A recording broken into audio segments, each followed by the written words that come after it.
The Toronto Raptors have posed the NBA's worst defense in the month of November, and a big reason for that is the lack of a center who can actually defend and protect the rim. So in today's video, we're going to give you 4 different centers the Raptors could bring in and fix so many of these glaring issues. Let's get into it.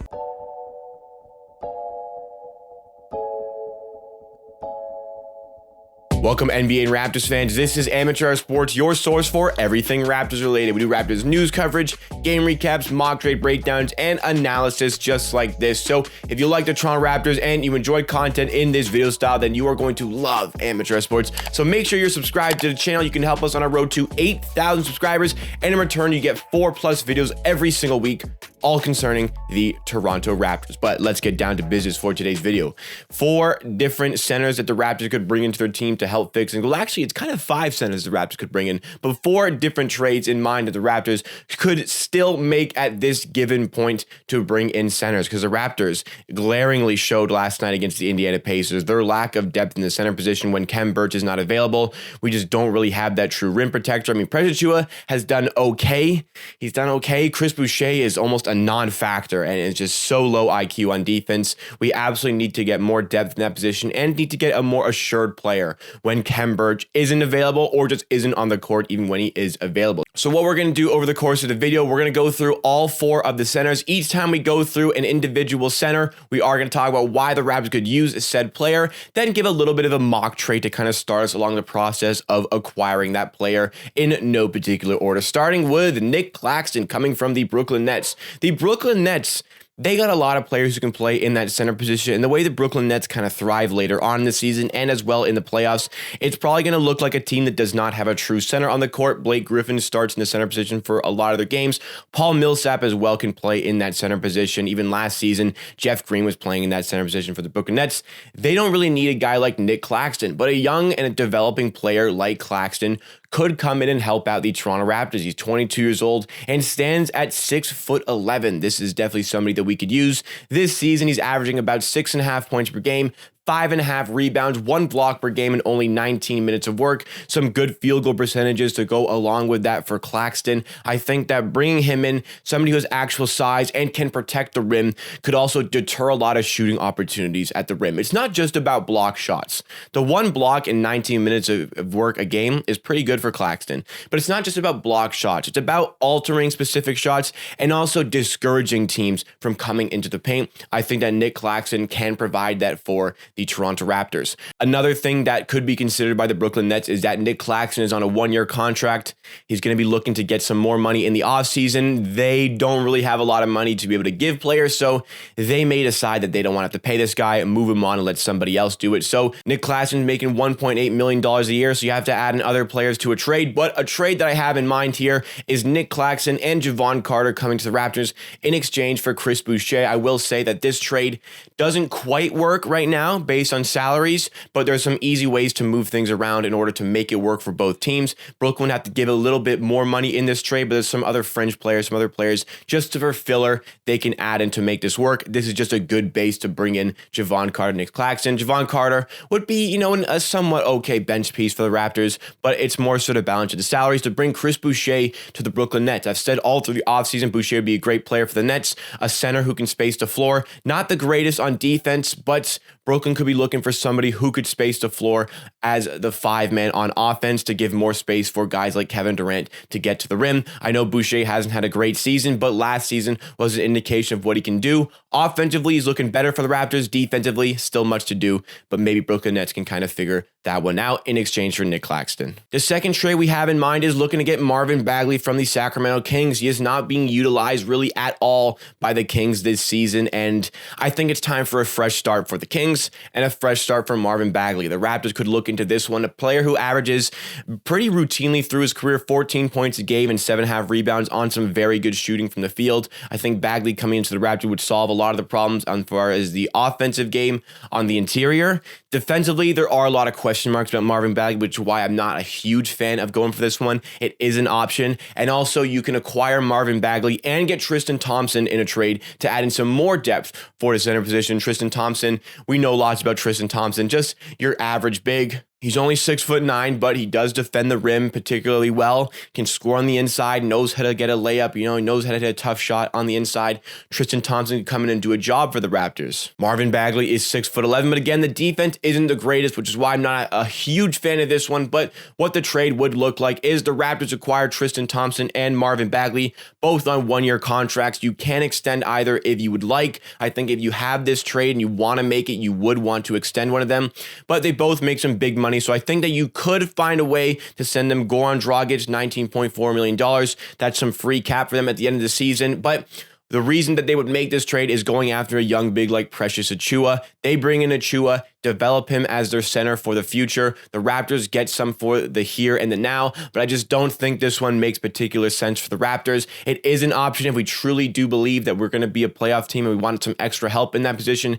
I just don't think this is one that the Raptors should make, but it is one that they could make that would help out the team. So moving on, this is the one that I really like. Number 3 here is acquiring Dwight Powell. We talked about this trade in a previous video on the channel. However, Dwight Powell is still available for the Raptors. I think that Dallas Mavericks are more than open to trading him, and I think that they're more than open to receiving Goran Dragic in the trade. The game here is going to be balancing out those contracts. Dwight Powell makes about $11 million for this season and next season. Goran Dragic on about $19 million this season. What Dwight Powell can bring to the team, the box score doesn't reveal everything about Dwight Powell. About 6 points per game, about 5 rebounds per game on some very good efficiency, I will say, shooting 59% from the field, and kind of a hint he could add in a 3-point game to his arsenal of talents and offense. But what Dwight Powell does very well is that he fits really well as the 5th man on an offensive set. Doesn't need the ball to be effective. Very similar to Ken Burch. He's a good passing big. He thrives. He's so good in the pick and roll, which can help out the Raptors a ton. He just fits into the way we play offense very well. And he's a decent player on defense. He's not the biggest guy, but he is somebody who can help with the rim protection on the Toronto Raptors. To balance out the salaries here, the Raptors could take on Dwight Powell's contract, but also add in Moses Brown, a big for the future, who is 7'2", 7'3", and just a little bit of a salary balancer. Somebody for our bench is Trey Burke, though you could go for somebody else to add in for salary filler. Instead of Trey Burke, just a name I have in this mock trade here, we would send over Goran Dragic, and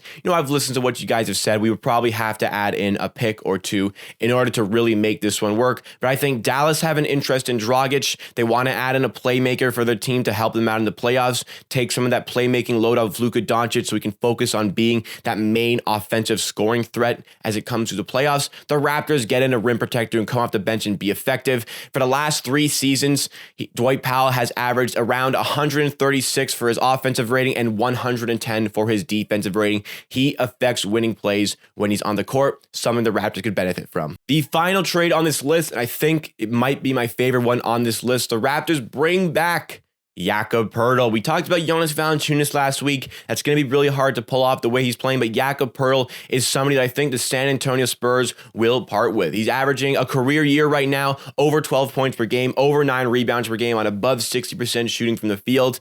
This is very good numbers for Jakob Poeltl. This is somebody that we did have to sacrifice as well in that Kawhi Leonard trade. It's kind of a shame, but to bring in Kawhi Leonard, win a championship, it was worth it in the end. But to bring him back, I don't think it would be an impossible task. The San Antonio Spurs are not playing well this season, and Jakob Poeltl has 2 years left on his contract, including this season. Maybe the Spurs want to look for some 1-year contracts to kind of take away some of that salary, go after some free agents in the summer. It's a great possibility they could move on from Jakob Poeltl if it means bringing in a young asset, a pick, and some salary filler. Jakob Poeltl, I think he'd come back to Toronto and be happy to be back in Toronto. He was great when he was here. He was obviously drafted a little bit too high, but he still can influence a game. We have to take him for what he is right now. He's one of the better passing bigs in the NBA, and he's a great defender who can do things on offense to help out this team. Just another one like Powell who can really seamlessly fit within the way we want to play offense and not take away touches from other people. I think a big reason that it is a career year for Poeltl is just simply the Spurs aren't that good and they need him to take on a bigger role. But if he comes to the Raptors, I think he would be very effective. A trade could look something like this. The Raptors received that Jakob Poeltl 2-year contract, about $8.7 million per year. We send over Chris Boucher for some salary filler. He's gone at the end of the season. That's some free money for San Antonio Spurs. But they also, to entice them to do this one, bring in Precious Achiuwa, a big that they can work with for the future. The Spurs, They love to play with their ball movement under Greg Popovich. I know he won't be there for that long after, but I imagine the philosophy will stay similar once he is gone. Precious Achiuwa comes in, a big who can handle the ball, needs to work on his passing, but is still only 22 years old. I think that's enticing for them to bring back a young big, get rid of Jakob, who, we don't know what his contract's going to look like in 2 years. Will he stay with the Spurs? And maybe we can add in a second round pick or two to really sweeten the deal and bring this one in. I think this is going to be tough to pull off. I think the most realistic trade out of the bunch is going to be the Brooklyn trade or the Dallas Mavericks trade. But you guys let me know what you think. Which one of these trades would you want to make? Would you want to make any of them? Are there other bigs you would want to take on? I've looked at some other trades as well, like going for Miles Turner doesn't really make a lot of sense for the Raptors because they would have to give up a first round pick to make that trade work. And first round picks are our best asset right now as the Raptors sit at 9-11 on the season. I also looked at many other centers like Hassan Whiteside where it just doesn't quite balance out in the salaries with the Utah Jazz based on who we want to make available and who we want to bring back. Some of these trades don't work out. I spent a lot of time on this, but these are the four that I think the Raptors could still make. Let me know your thoughts. So that wraps up for me for today, guys. Thanks so much for watching this video. If you did enjoy, please give a like on the video. Try to understand, this is my opinion. And, I tried to do my best with the salaries. I tried to do my best matching up the value. I think I did a pretty good job. And for that, make sure you're subscribed to the channel. Stay up to date with the 4+ Raptors videos we put out every single week. And keep it locked with the channel. So other channels that we have where you can watch more videos. My vlog channel is up here. My Twitch highlight channel is down here. We do a post-game show for every single game on the Twitch channel and upload it to the Clips channel. Check that one out. Come to the Twitch streams as well. Twitch.tv/amateurhoursports. I'll see you again next time for another video.